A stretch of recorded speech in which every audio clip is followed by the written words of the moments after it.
magtuo na ka sa pangalan sa atong Ginoong Jesucristo na sa Dios Ginoo kaluluwas na namatay gikan sa bukid sa Kalbaryo bayad sa mga kasalanan ug nabanhaw sa tulong adlaw aron higala pamatud-an sa katawhan na ngayon siyang saligan Dios siya na nabanhaw gikan sa mga pinagyan or mga patay.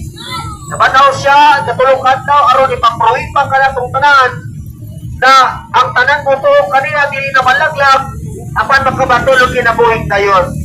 Pero napagutan ay gala kung ikaw nitawag na kas Ginoo dito na kanang Ginoong Jesucristo, yes, I believe walay tao siguro sa kalibutan labi na sa atong syudad diri sa Cebu City wala siguro yung tao diri sa kalibutan na wala makaila sa atong Ginoo.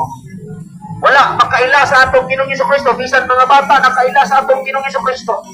Ang pagsultihan ko kamo dili lang sa pagkailaon ta, kung dili imo siyang dawaton, imo siyang tuhuan na imong Ginoong manluluwas. Guys, kung ikaw mutuo mo dawat sa Ginoo ang benepisyo nini, nindot kayo mga higala.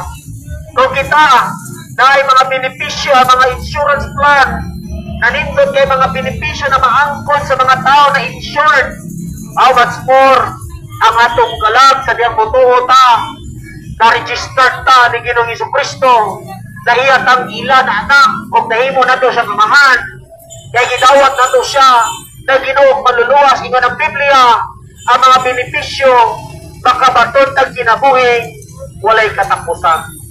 The Bible says in the book of Romans chapter 8 verse number 1, the word of God says there is therefore now no condemnation to them which are in Christ Jesus who walk not after the flesh, but after the Spirit. O sa ibuting pasabot ni, wala na ko na hukom sa tao. Condemnation means kalaglagan.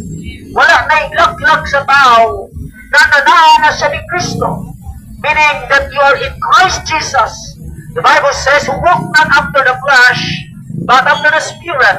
Walk means is to living in Christ. Meaning, nagkinabuhi ka ni Kristo. Wanang meaning anang walk in Christ, buti pasabot, imong gikinabuhi si Ginoong Jesucristo means living in Christ. Yung na Bible, walk not after the flesh. Wa na ka magkinabuhi sa imong unod, but after the Spirit. Wala kay, dili tabang ka, anak sa yawa, kaya ang anak sa yawa, nagkinabuhi sa unod, tingnan na Biblia. But we are not in the flesh, but in the Spirit of God.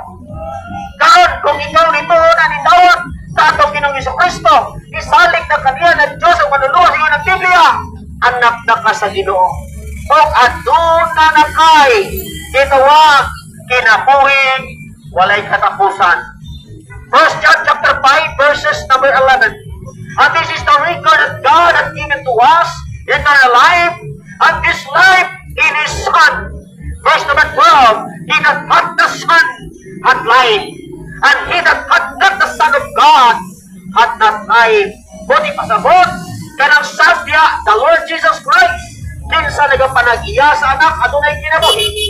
Apan kinsa wala, pagbuho, putawat sa anak sa Diyos, ni Ginoong Jesucristo, walay kinabuhi. Ikala, imagine na nakitang tanan kiluwa sa Diyos. Kitang tanan na himo ng anak sa Ginoo.